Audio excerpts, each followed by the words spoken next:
Madison Chock and Evan Bates just delivered the routine of their lives, but the judges in Milan had a different conclusion in mind. It is February 11th, 2026. The Milano ice skating arena is vibrating with the kind of tension that only an Olympic final can produce. The air is thick with the fragrance of frozen water and the collective breath of thousands. The Americans, the three-time and reigning world champions, have just finished their free dance. They are the favorites. They are the Mr. and Mrs. America of the ice. And as the final notes of their music diminished, the crowd rose in a deafening standing ovation that seemed to seal their destiny. This was supposed to be the coronation of a 15-year journey. But then the scores flashed on the jumbo screen. Madison Chock and Evan Bates scored 224.39 total points. The victors were Laurence Fournier-Baudry and Guillaume Cizeron of France with 225.82. The gold medal had fallen away by a mere 143 points. The arena collapsed into a stunned icy silence before a chorus of whistles and boos erupted from the back rows. This was not just a close conclusion. It was a result that felt profoundly wrong to many purists in the sport. How did a French tandem that had been skating together for less than 15 months just take the crown from a couple that has spent a decade and a half building perfection?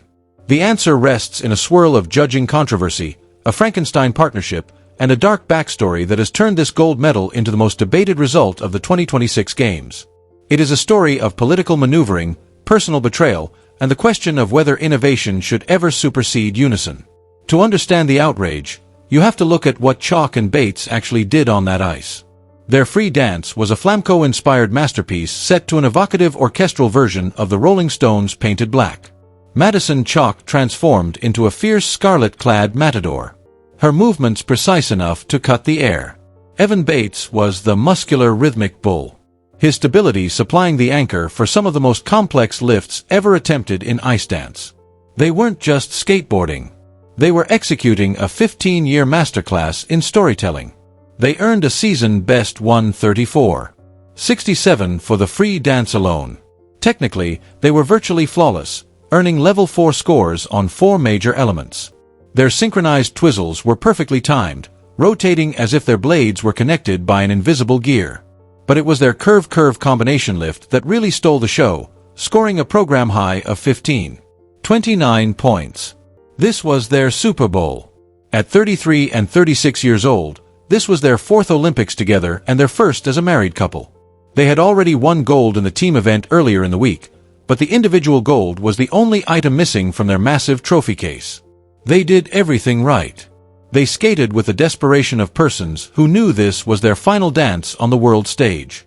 They carried the legacy of American ice dance from Miles Davis and Charlie White to this very moment, only to discover that perfection has a different definition in the eyes of the 2026 judges. Now let us look at the victors. Laurence Fournier-Baudry and Guillaume Cizeron are a duo that by all accounts of ice dance tradition should not even be on the podium, let alone the highest step. Their partnership was established in a nuclear winter of scandal and necessity. Guillaume Cizeron is an Olympic legend who won gold in 2022 with Gabriela Papadakis. But when Papadakis retired, Cizeron was not ready to let go of the prominence. In early 2025, he stunned the skating world by announcing a new partnership with Laurence Fournier-Baudry.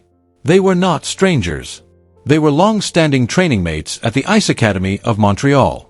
Cizeron described it as a duo formed from friendship, but to fans it felt like a tactical merger of two high-level free agents. Laurence Fournier-Baudry was available because her former partner and longtime boyfriend, Nikolai Sorensen, had been issued a 6-year suspension following an investigation into sexual maltreatment. Fournier-Baudry chose to abandon the Canadian program, obtain French citizenship just months ago, and link her destiny to Cizeron. They are two residual champions who came together just 15 months ago. They skated their free dance to music from the film The Whale, an avant-garde abstract routine meant to imitate the flow of water and the heaviness of emotion. It was elegant, yes, it was silken, yes. Cizeron's individual skating talents are undeniable, but in ice dance, the pair is supposed to be the unit.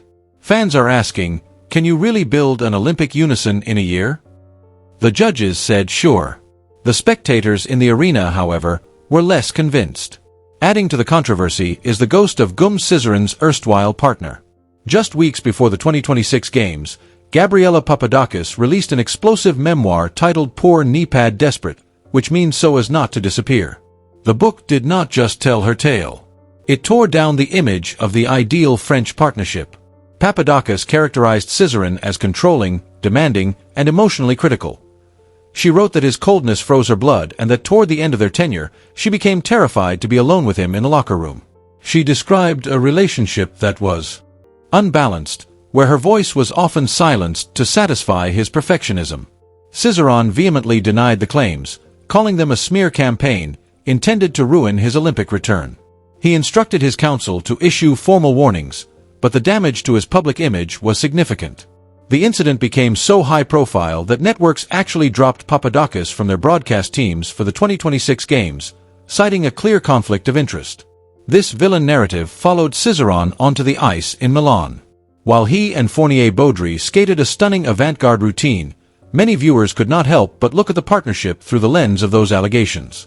Was the silky smooth flow of their skating a result of genuine connection? Or was it the consequence of the same controlling technical rigor Papadakis described? By awarding them gold, the judges essentially told the world that the off-ice drama did not matter. Only the score did. Then there is the other half of the French duo. Laurence Fournier-Baudry's path to the French flag was paved by one of the greatest scandals in Canadian skating history. Her former partner Nikolai Sorensen was suspended for sexual maltreatment resulting from an allegation involving an American skater in 2012. The case, which entails allegations that Sorensen held the woman down and raped her, came to light in early 2024. While the suspension was briefly overturned on jurisdictional grounds in mid-2025, the case remains a massive stain on his legacy. When the prohibition was initially issued, Fournier-Baudry's career appeared to be over. But instead of retiring, she moved across the Atlantic. She switched her national allegiance to France, a decision that was only made possible by her partnership with Cizeron. Critics claim the partnership allowed Fournier-Baudry to avoid the consequences of the scandal. While Sorensen was effectively out of the sport, she was rewarded with the greatest companion in the world and a fast track to Olympic gold. Many fans believe the French team represents a circumvention of the values the sport is supposed to uphold. In a year when the Olympics are trying to move past the filthy legacy of the 2022 Beijing Games, having a gold medalist whose previous partner was banned for sexual abuse and whose current partner is being accused of emotional manipulation is a public relations nightmare for the ISU. But on the ice, the judges remained oblivious to the context, rewarding the whale with a season-best 135.64. When you look at the technical protocols, the robbery narrative becomes even more apparent. This gold medal was not won in the free dance. It was manufactured in the rhythm routine on Monday. The French skated to Madonna's Vogue. And while it was technically sharp, it lacked the soul and the speed of the Americans' Lenny Kravitz medley. Yet, the judges awarded the French a lead of 0.46 points. In ice dance, that fraction of a point is everything. It sets the order for the final. In the free dance, the bias was even more glaring. 5 of the 9 judges preferred chalk and lures. If the Olympic final had been decided by a majority vote, the Americans would be wearing gold. They were rated winners of the night by the majority of the panel. Even more flagrant, Cizeron stumbled on a twizzle sequence, a mistake that usually results in a massive deduction. Yet, the judges barely flinched. So, how did France win? Because the evaluators who favored the French team did so by massive, inexplicable margins in the program components, the subjective marks for artistry. Specifically, one French judge reportedly favored Cizeron and Fournier-Baudry by nearly 8 points.